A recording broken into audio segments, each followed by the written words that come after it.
Have you ever wondered why a body which is dropped from some height will fall vertically downward until it hits the Earth's surface or the ground?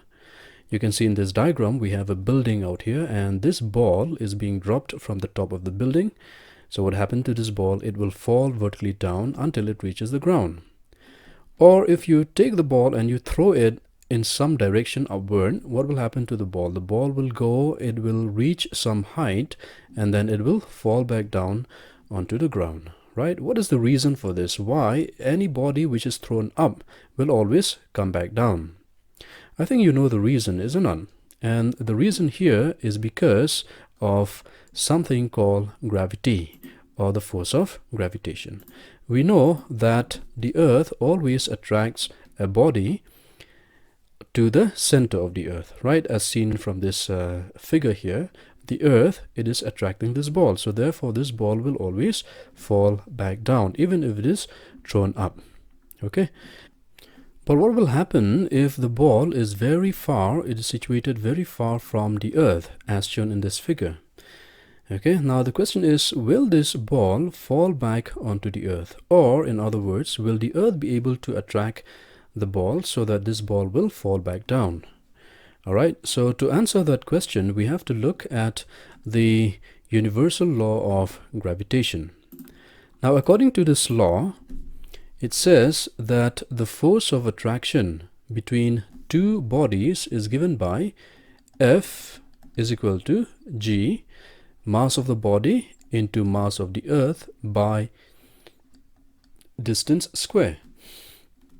Okay, what is R here? R here is the distance between the body of mass small m and the Earth of mass capital M. Now in this equation, if you look carefully, what will happen if R is large? If R is large, and since R is situated in the denominator, then F will be small. Yes or no? In fact, if R is infinite, okay, if R is very large, then let us replace here R with infinity. So you have infinity square, and that would be even larger, right? Anything divided by infinity, that is 0. So what will happen to the force here? The force here will be 0. Understand? So as shown in this figure, if the distance is very large, can you see the distance from here to the Earth? That's very large, isn't it? So that means the force with which this body is F, this will be 0. So if no force is acting on the body, do you think this body will fall to the Earth? No, this body will not fall to the Earth. Why? Because there is no force acting on it. So what will happen to this body then? If it doesn't fall back onto the Earth, then what will happen to this body? It will just float in space. Okay, it will be stuck right there in space. Got it? So from here we understand that if the body is, let's say, near enough, okay, if this body is, let's say, somewhere here, if this body is somewhere here, then will this body be able to fall onto the Earth? Yes, it can. Why? Because the distance from the body to the center of the Earth is quite small. Okay, so R here is quite small. And again, from this equation, since F is inversely proportional to R square, if R is small, then F will be large. Alright, and if F is large, then this body will be able to fall back down. Understand? So anyway you put, let's say you put a body here. Okay, you put a body here, and since the distance is still small, this body will be able to fall back onto the Earth. Got it? What about if the body is very far here? Will this body be able to fall onto the Earth? No. Why? Because F here is, it will be 0. Why F is 0? Because R here is very large. It's infinite. And if R is infinite, F will be 0. You got the idea or not? So from here, we understand that there is a region surrounding the Earth within which, if the body is inside that region, then the body will be able to fall back onto the Earth. Okay. So in this diagram, you can see there is a region surrounding the Earth. Okay, and I have a number of bodies here. Now these bodies, this one, and this one, they are within the region. That means they are situated inside of this region. This is not a cloud, mind you. All right, so this is just a space or region. In fact, you cannot see this space or region. Okay, so because these bodies are still inside, then what will happen? They are being attracted towards the earth as indicated by the white arrows. Okay, what about these bodies? This one, and this one. They are outside of this region. So will these bodies be able to fall onto the earth? No, they will not fall. This one also will not fall. This one also will not fall. So from here we understand that surrounding any planet or any body, there is a region within which, that means inside the region, if you put a second body, that second body will be attracted by the first body. And that region is nothing but the gravitational field. Okay, and this is our topic of discussion in this. So what is a gravitational field? A gravitational field is nothing but the space or region surrounding the earth or any body or any planet within which the force of attraction of the earth can be felt. It means that these bodies which are still inside, which are inside this region, only these bodies will be able to experience the gravitational pull of the earth. Once this body moves outside or it goes outside of this region, it cannot experience the gravitational pull of the earth anymore.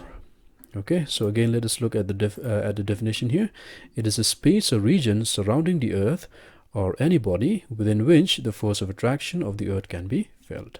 So this field, gravitational field, it is a vector quantity or a scalar quantity. Gravitational field, just look at this, it is the space or region, all right, and because of this it is a scalar quantity, all right.